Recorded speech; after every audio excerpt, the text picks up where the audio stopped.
There's no feeling more intense than starting over.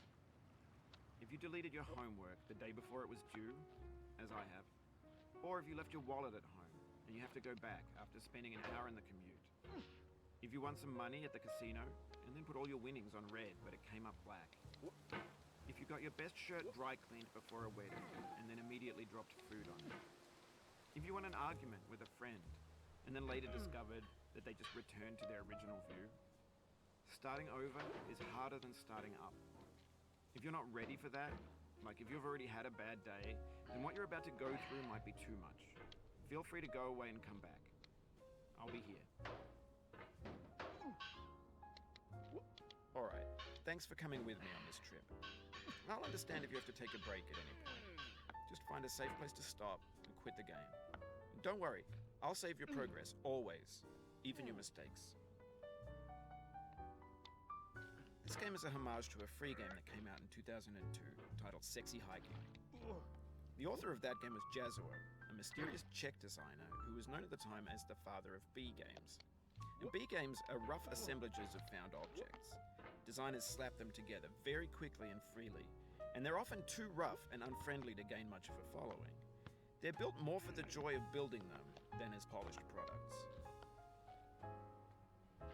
In a certain way, Sexy Hiking is the perfect embodiment of a B game.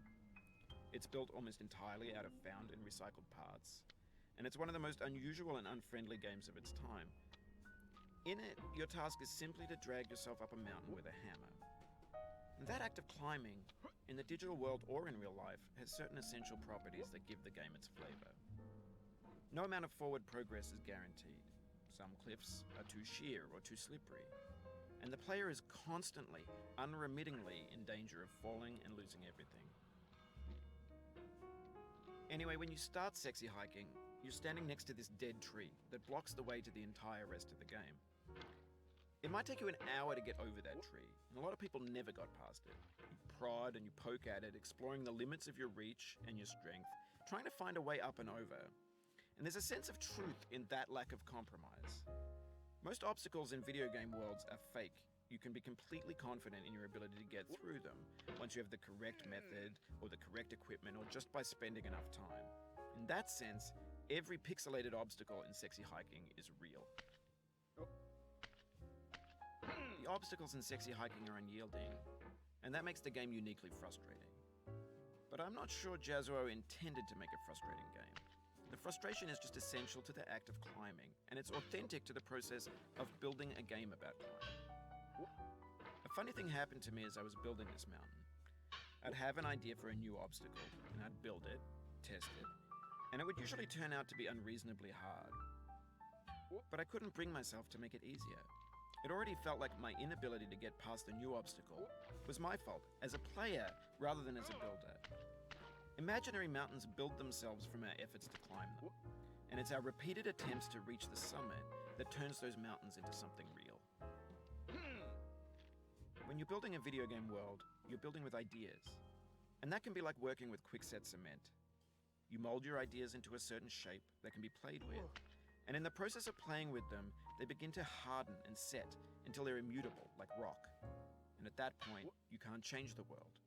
Not without breaking it into pieces and starting fresh with new ideas. For years now, people have been predicting that games would soon be made out of prefabricated objects, bought in a store and assembled into a world. And for the most part, that hasn't happened, because the objects in the stores are trash. I don't mean they look bad or that they're badly made, although a lot of them are. I mean they're trash in the way that food becomes trash as soon as you put it in the sink. Things are made to be consumed and used in a certain context, and once the moment is gone, they transform into garbage. In the context of technology, those moments pass by in seconds. Over time, we've poured more and more refuse into this vast digital landfill that we call the internet. It now vastly outnumbers and outweighs the things that are fresh and untainted and unused. When everything around us is cultural trash, trash becomes the new medium, the lingua franca of the digital age. And you can build culture out of trash, but only trash culture. B games, B movies, B music, B philosophy. Maybe this is what digital culture is. A monstrous mountain of trash, the ash heap of creativity's fountain. A landfill with everything we ever thought of in it. Grand, infinite, and unsorted. There's 3D models of breakfast, Gen X's fanfic novels, scan magazines, green screen Shia LaBeouf, banned snuff scenes on Live League. Facebook's got lifelike bots with unbranded adverts and candid shots of Kanye and Taylor Swift mashups, car crash epic failed GIFs, Russian dashcam vids, discussions of McRibs, discarded, forgotten, unrecycled, muddled, rotten, untitled. Everything's fresh for about 6 seconds, until some newer thing beckons, and we hit refresh. And there's years of persevering, disappearing into the pile, out of style, out of sight. In this context, it's tempting to make friendly content that's gentle, that lets you churn through it but not earn it. Why make something demanding if it just gets piled up in the landfill, filed in with the bland things?